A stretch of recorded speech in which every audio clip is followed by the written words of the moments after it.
स्वागत है आपका इस नई वीडियो में। इस वीडियो के अंदर हम देखने वाले हैं हुक्स, और वो कौन से हुक्स हैं? Use fact, use stat and use ref. ठीक है, ये 3 हुक्स को हम इस वीडियो के अंदर देखने वाले हैं। तो सबसे पहले मैं क्या करता हूँ, इस क्लास कंपोनेंट हमने बना रखा था, इसको हम सबसे पहले चेंज करते हैं फंक्शनल कंपोनेंट में। तो ये चेंज हो गया फंक्शनल कंपोनेंट में। ठीक है, अब बात करते हैं पहले हुक के बारे में, वो है यूज स्टेट। ठीक है, तो भाई यूज स्टेट का यूज क्यों आया, यूज स्टेट एक्चुअल में क्यों यूज की जरूरत पड़ रही है, मैं वो चीज़ की बात करते हैं। ठीक है, तो इस वीडियो को पूरा देखना, क्योंकि मैं बिल्कुल एकदम से छोटे छोटे स्टेप्स के साथ बिल्कुल इजी एक्सप्लेनेशन देने वाला हूँ। ठीक है, तो आपके हुक्स जितने भी मैं पढ़ाऊँ, जितने भी हुक्स की वीडियो डालूंगा, वो बिल्कुल क्लियर हो जाएंगे और ये टॉपिक आपका क्लियर रहेगा रिएक्ट हुक्स का। चाहे आप इंटरव्यू दो या फिर आप कहीं प्रोजेक्ट में काम कर रहे हो, आपको टेंशन लेने की ज़रूरत नहीं है। ठीक है, तो वीडियो को स्टार्ट करने से पहले अभी तक आपने अगर चैनल को सब्सक्राइब नहीं किया तो कर लो, वीडियो को लाइक ज़रूर करना। चलते हैं कोड की तरफ। ठीक है, तो सबसे पहले यहाँ देखते हैं, पहले जब यूज हुक नहीं था, मान लो फंक्शनल कंपोनेंट में अगर हुक नहीं होता तो हम स्टेट यूज नहीं कर पाते ना, नहीं कर पाते।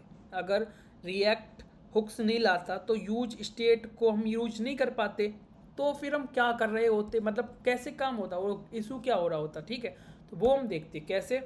सबसे पहले हम यहाँ करेंगे स्टाइल फ्लेक्स 1। ठीक, अब देखते हैं कि यहाँ पे मैंने क्या करा, एक टेक्स्ट ले लिया और यहाँ पे मैं जस्टिफाई कंटेंट कर दे रहा हूँ, सेंटर अलाइन आइटम सेंटर।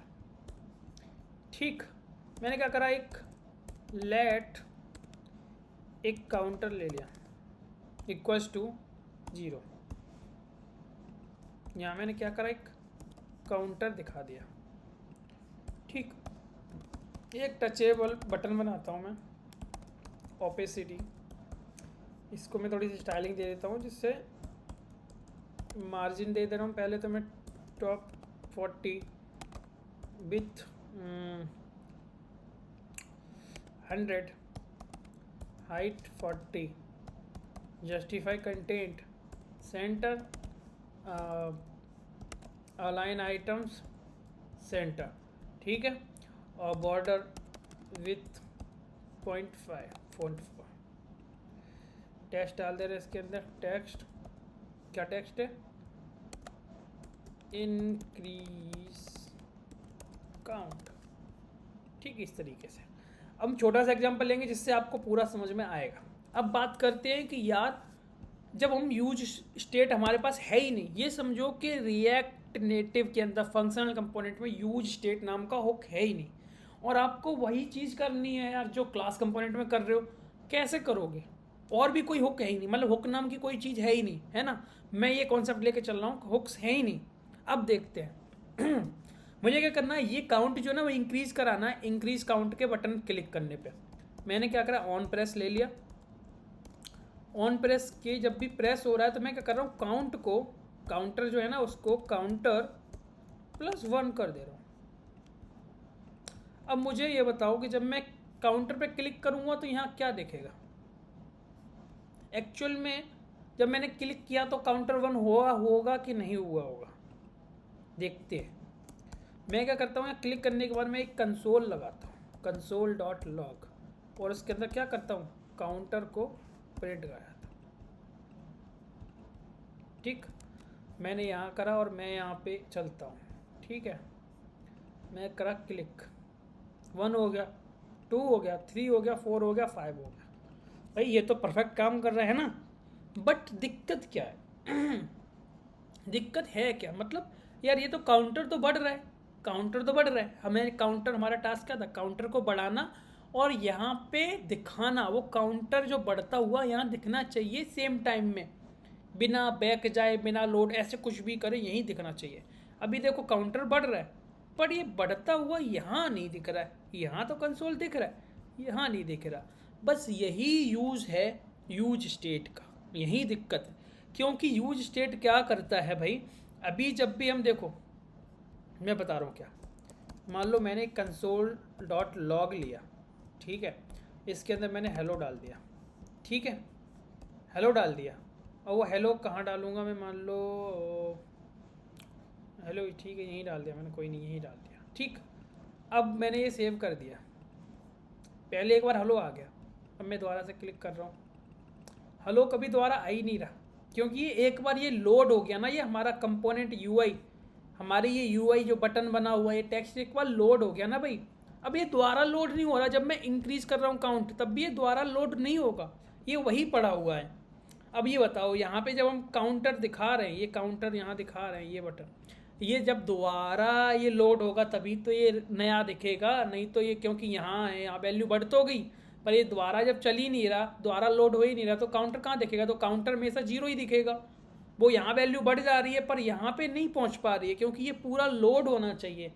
इसी वाली दिक्कत को, इसी इशू को सॉल्व किया किसने? यूज स्टेट ने। क्योंकि अगर ये यूज स्टेट नहीं लाते, रिएक्ट वाले यूज स्टेट नहीं लाते, तो भाई ये दिक्कत होनी थी, जिसके लिए react native, react JS famous है कि यार यूज स्टेट का यूज करके हम इंस्टेंटली वैल्यू चेंज करके रिफ्लेक्ट करा लेते हैं ना। ठीक है, ये सारी चीज़ों के लिए फेमस है। और अगर हम ये यूज स्टेट नहीं लाते तो यार ये दिक्कत फिर से हो जाती।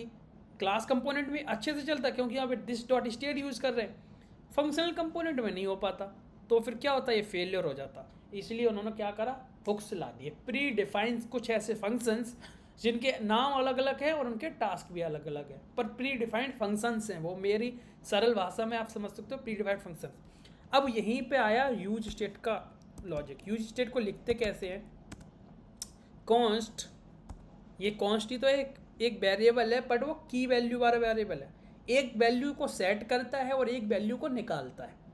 ये इस तरीके से मान लो, ये है वैल्यू सेट करने वाला, सॉरी वैल्यू हो गई ये, और ये वैल्यू को सेट करने वाला, इस तरीके से वैल्यू सेट। ठीक, और यहाँ क्या होता है? यूज स्टेट इंपोर्ट करते हैं। वो इंपोर्ट कहाँ से होता है? रिएक्ट के अंदर से। अब ये ऐसा क्यों है? यहाँ पे हम कर्ली ब्रेसेस क्यों यूज कर रहे हैं, बताता हूँ क्यों। ठीक, देखो भाई, ये कर्ली ब्रेसेस का मतलब होता है डीस्ट्रक्चरिंग। डीस्ट्रक्चरिंग मतलब क्या? कि रिएक्ट की इस लाइब्रेरी के अंदर कहीं ना कहीं ये फंक्शंस कॉन्स्ट, एक्सपोर्ट कॉन्स्ट करके ऐसे फंक्शंस बने हुए होंगे, जो से मैंने बना के दिखाया था लास्ट वीडियो में। किस तरीके से? इस तरीके से मान लो, यहाँ मेरा एक फंक्शन बना हुआ है, एक्सपोर्ट कॉन्स्ट यूज स्टेट। भाई इस तरीके से सेम कहीं पे यूज स्टेट पड़ा हुआ होगा, इस तरीके से कहीं पे पड़ा है रिएक्ट के अंदर, कहीं ऐसे पड़ा हुआ है। रिएक्ट की जो क्लास होगी, कोई एक बना रखी होगी उन्होंने इंटरनली, जेएस की क्लास बना, उसके अंदर यूज स्टेट ऐसे पड़ा हुआ है, जिसे हम क्या करते हैं? यहाँ पे कॉल कर लेते हैं।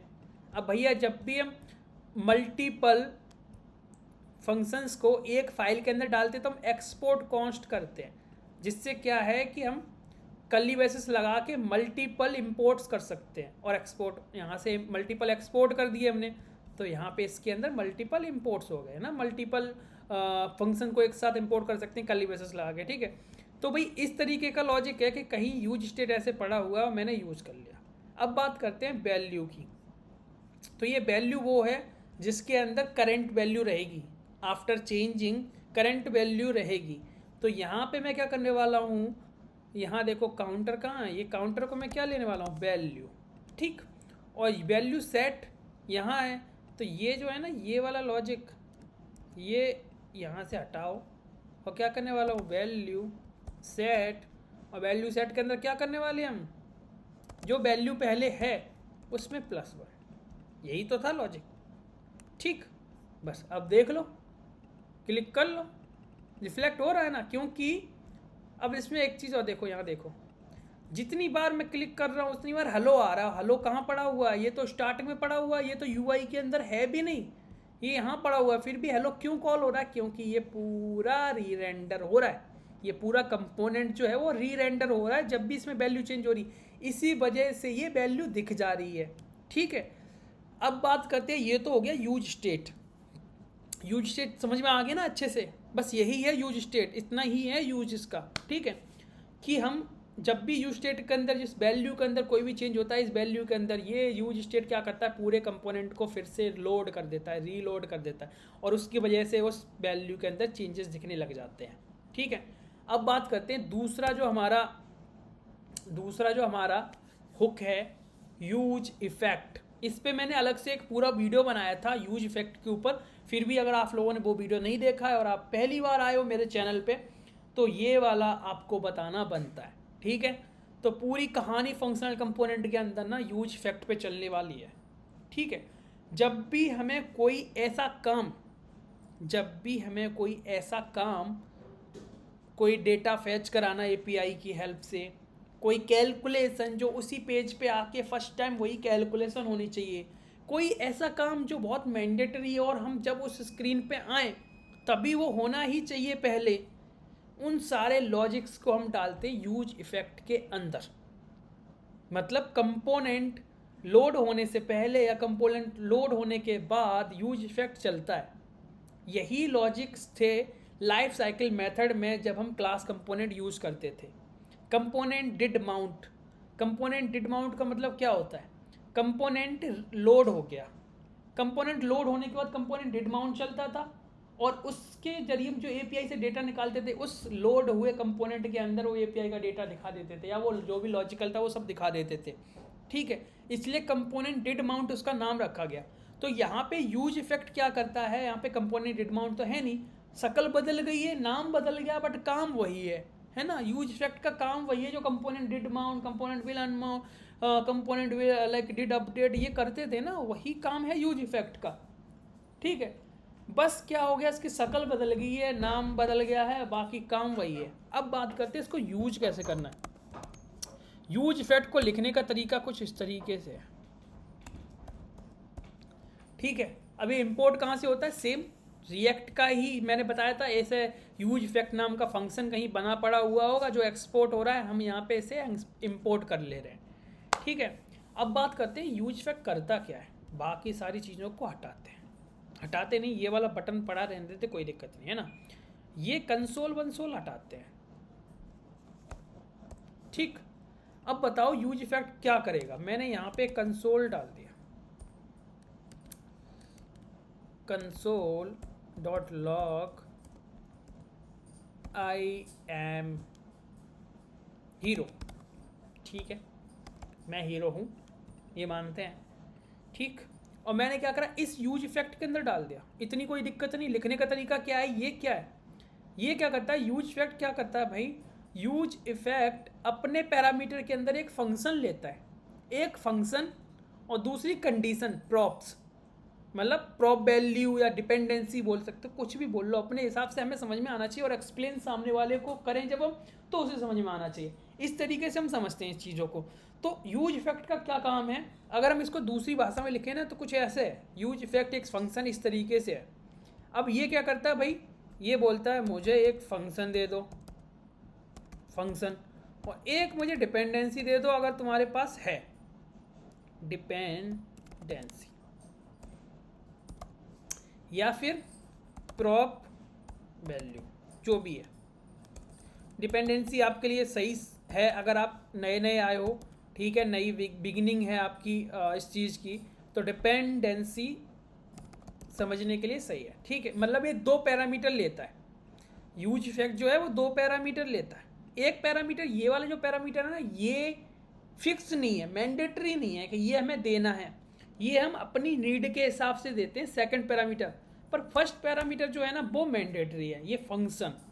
अब इस फंक्शन को हम कैसे लिखते हैं, हम इस जावा स्क्रिप्ट में ES6 जब यूज कर रहे हैं, 2015 के बाद ECMA स्क्रिप्ट ES6 आया, तो उसके अंदर हम फंक्शन को ना एरो फंक्शन में कन्वर्ट कर दिया, फेडेरो फंक्शन बोलते हैं इसको, एरो फंक्शन हम लिखने लग गए, ठीक है। तो पहले फंक्शन कैसे लिखते थे, फंक्शन, ठीक। फंक्शन के बाद जो भी मान लो नेम ले लिया मैंने, कोई ऐप, इस तरीके से है ना, इस तरीके से, ठीक। मान लो कुछ इस तरीके से फंक्शन लिखते थे, बट भाई अब हम लिखते हैं, इसे क्या चाहिए होता है, एरो फंक्शन, है ना। तो एरो फंक्शन क्या है, एरो फंक्शन कैसे लिखते हैं, ऐसे लिखते हैं ना, ये ब्रैकेट कर दिया, उसके बाद एरो बना दिया और ये हो गया, ठीक। अब इसके अंदर मैंने कंसोल लगा दिया, कंसोल डॉट लॉग। अब बताऊँगा, ये जो हेलो है ना, ये हेलो है, ठीक है। ये हेलो है, ये मैंने हेलो यहाँ डाल दिया, बाकी हेलो हटा दी। जब भी मैं इस बटन पे क्लिक करूँगा हेलो कितनी बार कॉल होगा, हर बार कॉल होगा जब भी मैं हर बार बटन पे क्लिक करूँगा, या फिर एक बार कॉल होगा जब इस स्क्रीन को लोड करेंगे तब? ठीक है, क्या होगा आपके हिसाब से, क्या होना चाहिए? अभी मेरे हिसाब से ये, मतलब मेरे हिसाब से क्या, मैं तो बता ही रहा हूँ कि अभी ये हर बार कॉल होगा। क्यों भाई? अभी इसे क्या है ना, कोई डिपेंडेंसी नहीं दी हमने, यहाँ देखो डिपेंडेंसी नहीं है ना, सिर्फ फंक्शन दिया है। तो ये क्या करने वाला है, इसको हमेशा कॉल करेगा या फिर नहीं करेगा, अभी देखते हैं, है ना। सबसे पहले इसको क्या करते हैं, यहाँ पे अपना ये देख लिया, ठीक है। मैं इसको एक बार फिर से प्रोजेक्ट को कर लिया लोड, ठीक। यहाँ देखो एक बार हेलो आ गया, एक बार हेलो आ गया, मतलब क्या, एक बार तो चल गया, ये चल गया ना एक बार। मैंने बिना बटन पे क्लिक, मैंने बटन पे क्लिक नहीं किया अभी, और ये हेलो चल गया, ठीक है, जो इसके अंदर है।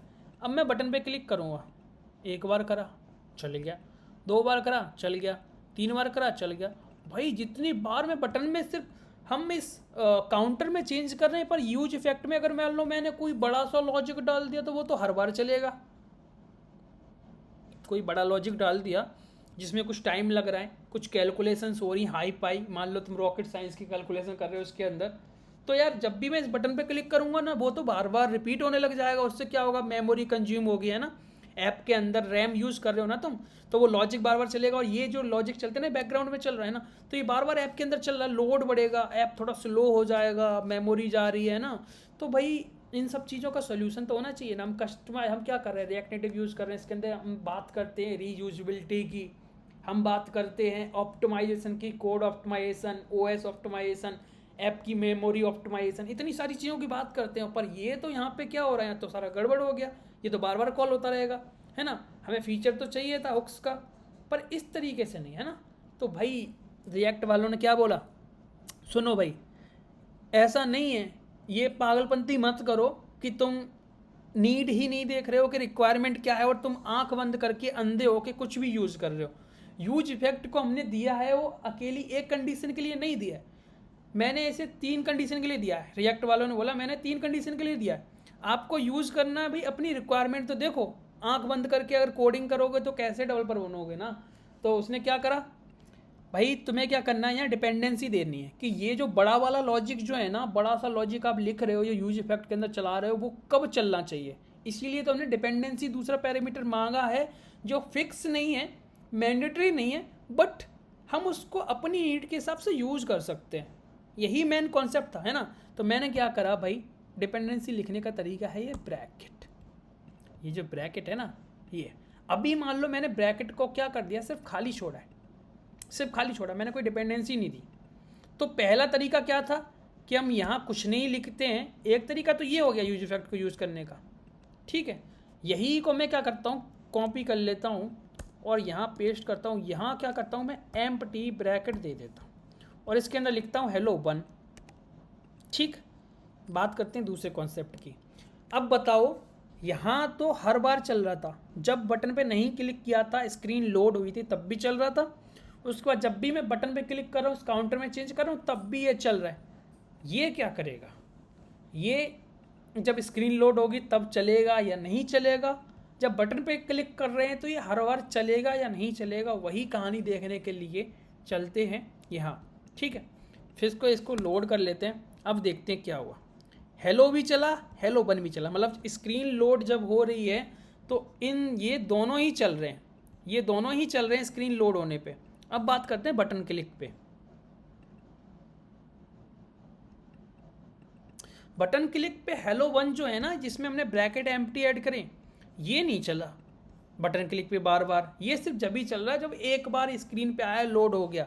बट ये जो है ना, ये हेलो, ये भाई पीछा नहीं छोड़ रहा, ये मेमोरी खा के रहेगा, पूरी मेमोरी खा ली इसने, बार बार चले जा रहा है, रिक्वायरमेंट नहीं है तब भी चले जा रहा है। तो ये तो था पहला तरीका। ये था दूसरा तरीका, जिसको हम बोल सकते हैं एम्प्टी ब्रैकेट के साथ। मतलब इस टाइम पे क्या है ना तो वो हमेशा चलेगा, ठीक है, ना ही चेंज होने पे चलेगा और ना ही बार बार चले। मतलब उसको क्या बोल दिया भाई कि एम्प्टी कंडीशन है, तुम्हें सिर्फ एक बार चलना है, कंडीशन भी दे रहे हैं और एम्प्टी भी दे रहे हैं, मतलब भाई वो जा ही नहीं सकता। एक बार तो चलना ही पड़ेगा उसे, पर वो बार बार जो चल रहा था ना वो नहीं चलेगा अभी, मतलब वो किसी पे डिपेंड नहीं रहा, बार बार भी नहीं चलेगा और किसी पे डिपेंड भी नहीं है। ठीक है, अब बात करते हैं मैंने क्या करा, तीसरा एक और ले लिया यहाँ, और इसके अंदर मैंने क्या डाल दिया, वैल्यू जो हम चेंज कर रहे हैं बटन क्लिक पे, और इसके अंदर डालते हैं hello2। अब बताओ यहाँ क्या हो रहा था, ये तो चल रहा था बार बार है, कॉलिंग अगेन एंड अगेन, ठीक, calling on screen load only. ठीक, अब बात करते हैं तीसरी कंडीशन की। तीसरी कंडीशन ये क्या है भाई, ये क्या करेगा ना, स्क्रीन लोड पे तो चलेगा, देखो स्क्रीन लोड पे तो यूज इफेक्ट चलता ही है, एक बार तो उसका चलना ही है, वो सिर्फ वरदान मिला हुआ है कि तुम्हें एक बार चलना ही पड़ेगा। ठीक है, अब बात करते हैं दूसरे बार की बात। तो दूसरे बार की बात हमने क्या दे दी, यहाँ पे वैल्यू पास कर दी, तो अब ये क्या करेगा इसको देखते हैं हम, है ना। तो एक बार मैंने सेव किया और इसको फिर से मैं एक बार लोड करता हूँ। देखो एक बार तो तीनों चलेंगे, hello1 hello2 चल गए, ये इनका वरदान हो गया था, वो चल गया। बात करते हैं इंक्रीज पे क्लिक, हेलो चला और hello2 चला, पर hello1 नहीं चला, एम्प्टी वाला।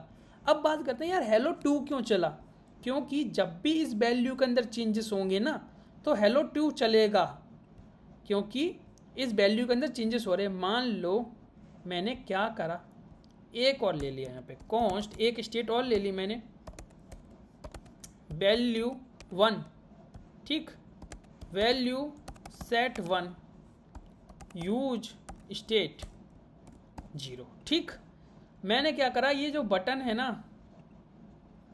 इसको दोनों को फिर से कॉपी कर लिया मैंने, और इस कॉपी कर लिया, यहाँ वैल्यू 1 दे दी, यहाँ वैल्यू 1 दे दी, यहाँ 1 दे दी। ठीक है, और ये जो टेक्स्ट है इसको मैंने स्टाइल मार्जिन टॉप 100, ठीक है, इसको करते हैं सेव। देखो इंक्रीज काउंट एक ऊपर वाला एक दूसरा वाला है, ठीक, इंक्रीज काउंट एक को हम कर देते हैं 1 और इसको कर दे रहे 2। ठीक, अब बात करते हैं भाई, मैंने यहाँ देखो, पहले मैं इसको एक बार लोड कर देता हूँ, एक बार तो तीनों चल रहे हैं। अब बताओ मुझे, जब भी हम इस बटन पे क्लिक कर रहे हैं तो क्या चलता है, हेलो चलता है, hello2 चलता है ना, और यहाँ पे वैल्यू 2 चेंज हो रही है, पर हमने hello2 के अंदर वैल्यू दे रखा है, वैल्यू 1 नहीं दी है, वैल्यू दिया है। तो ये बताओ इस इंक्रीज 2 पे क्लिक करेंगे तो ये hello2 आएगा, नहीं आएगा। अब ये क्या कर दिया मैंने, कुछ गलत टाइप कर दिया कहीं पे, यहाँ पे। ठीक है, एक बार देखते हैं फिर से। देखो जब एक बार चले गए, अब जब मैं यार इंक्रीज 2 पे क्लिक कर रहा हूँ ना तो hello2 भी नहीं चलेगा, पर हेलो तो चलेगा। हेलो तो भैया ऐसा है कि वो चाहे तुम कुछ भी चेंज करो वो चलेगा ही चलेगा ना। देखो हेलो चल रहा है, ठीक, बट है इंक्रीज 1 पे क्लिक करूँगा ना तो hello2 भी चलेगा। रीज़न क्या है, क्योंकि hello2 के अंदर कंडीशन दे रखी है मैंने वैल्यू की, पर इंक्रीज 2 पे हम कौन सा कर रहे हैं, वैल्यू 1 बढ़ा रहे हैं, इसीलिए यही फ़र्क है इन तीनों के बीच में। ठीक है, तो ये क्या होगा, depend on change in value जो हमने यहाँ पास करी है उसके अंदर। ठीक है, तो इन 3 तरीके से यूज इफेक्ट यूज़ करते हैं। अगला पॉइंट है यूज रेफ, जो तीसरा हुक है जो इस वीडियो में डिस्कस करने वाले हैं वो है यूज रेफ। अब यूज रेफ की हमें जरूरत क्यों पड़ी, किसी पर्टिकुलर कंपोनेंट को उसकी यूनिकनेस देने के लिए, यूनिक आईडी प्रोवाइड करने के लिए, ठीक है, रेफरेंस का यूज़ करते हैं। रेफरेंस का, अब मैं इसको छोटा सा एग्जांपल देकर समझाता हूँ। किसी भी एक स्टूडेंट को कॉलेज के अंदर रोल नंबर के बेस पे पहचाना जाता है, ठीक है, रोल नंबर के बेस पे पहचाना जाता है। तो वो जो रोल नंबर है उस बंदे का यूनिक आईडी है, रेफरेंस नंबर है, वो रेफ है ना। तो वो यहीं पे वो रेफरेंस इस तरीके से किसी कंपोनेंट को, टेस्ट हो गया, बटन हो गया, कुछ भी हो गया, इनको रेफरेंस देने के लिए हम रेफ का यूज़ करते हैं। और उसको लिखने के लिए यहाँ पे फंक्शनल कंपोनेंट में एक हुक बनाया गया यूज रेफ। अब मान लो मैंने कोई एक दे दिया रेफ इक्वल्स टू यूज रेफ, ऐसे लिखते हैं, ठीक है। इसको भी हम इनिशियलाइज कर सकते हैं, इसके अंदर भी पैरामीटर पास कर सकते हैं, पर वो मैंडेटरी नहीं है। मैंने एक ले लिया। अब बात करते हैं यार ये यूज रेफ से हम कर क्या क्या सकते हैं। फिलहाल मैंने तो जो यूज़ किया है वो सिर्फ टेक्स्ट इनपुट में किया है, तो मैं उसका एग्जांपल आपको देने वाला हूँ। फिर आप उसको क्या कर सकते हो, आप कर सकते हो उसके साथ एक्सपेरिमेंट। ठीक है, एक्सपेरिमेंट करोगे तो बहुत सारी चीज़ें आप कैसे, अभी मैं क्या करूँगा, जो वैल्यू सेट वाला जो दूसरा है ना, इस कोड को हटा दूँगा और बात करते हैं यहाँ। मैंने दे दिया प्लेस होल्डर टाइप एनीथिंग, ठीक, स्टाइल दे दी मैंने। ये क्या है, टेक्स्ट इनपुट है, विथ 300, हाइट 50 और बॉर्डर विथ 1। ये देखो ये बन गया। ठीक है, मैं थोड़ी सी मार्जिन और दे दे रहा हूँ। अब बात करेंगे कि यार इस रेफरेंस का हम यूज कैसे करेंगे, है ना। तो देखो मैं बताता हूँ। मान लो ये टेक्स्ट इनपुट है, मैंने भी ऊपर रेफ ले लिया, तो रेफ के अंदर मैं जो ऊपर रेफ लिया वही वाला रेफ पास कर रहा हूँ। ठीक, अब देखो मैं क्या करने वाला हूँ, इस रेफरेंस की हेल्प से इस टेक्स्ट के अंदर जो भी टेक्स्ट लिखा होगा उसे क्लियर करने वाला हूँ, है ना। तो मान लो मैंने लिखा हेलो हाउ या कुछ भी लिख दिया यार मैंने, हाउ आर यू। मैं क्या करूँगा, ये मैंने यहाँ जो ऊपर वाला बटन बनाया इंक्रीज टू पे, मैं यहाँ पे यूज़ कर ले रहा हूँ। इसका रेफ क्या लिया, ऊपर हमने बनाया है रेफ, बनाया ना रेफ डॉट करेंट, मतलब इसकी करेंट सिचुएशन जो करेंट वैल्यूज़ हैं इसके अंदर वो डॉट, मैं क्या कर रहा हूँ, क्लियर। क्लियर एक इसका मेथड है, ठीक है। तो मैंने इस पर करंट क्लियर कराऊंगा, जब इस पर इंक्रीज काउंट 2 पे क्लिक करूंगा ना तो क्लियर हो जाएगा। देखो क्लियर हो गया, ठीक है। अब मुझे इसके अलावा और पता नहीं, पर हम देख सकते हैं ट्राई करके, करंट सेट देखते हैं कुछ रेफ डॉट करेंट डॉट कुछ ऐसा मिल जाए, रेफ डॉट करेंट डॉट फोकस, है ना। तो देखते हैं, एक फोकस करके भी मेथड बनाया। तो फोकस का मतलब क्या होता है कि जब हम देखते हैं एक बार ट्राई करके, है ना। देखो मैं यहाँ पे क्लिक कर रहा हूँ, यहाँ मैंने कुछ टाइप करा और मैं यहाँ से चला गया। ठीक है, अभी देखो यहाँ पे कोई फोकस नहीं है, मेरा यहाँ पे कर्सर ब्लिंक नहीं हो रहा है इसके अंदर। जब मैं इस पर क्लिक करूँगा तो होना चाहिए, हो गया। तो कुछ इस तरीके के छोटे मोटे टास्क हैं जो रेफरेंस के बेस पे हम कर सकते हैं ईजिली। वही हम इस रेफरेंस का यूज रेफ हुक का यूज करके करते हैं। ठीक है, तो इतना ही था इन तीनों के बारे में। अगर नहीं समझ में आया हो तो इस वीडियो के कमेंट में ज़रूर बताना। ठीक है, मिलते हैं नेक्स्ट वीडियो में जिसके बारे में अदर हुक्स के बारे में बात करेंगे। ठीक है, वीडियो अच्छा लगा हो तो वीडियो को लाइक ज़रूर कर दो। ठीक है, और चैनल को सब्सक्राइब करो। मिलते हैं नेक्स्ट वीडियो में, तब तक के लिए बाय।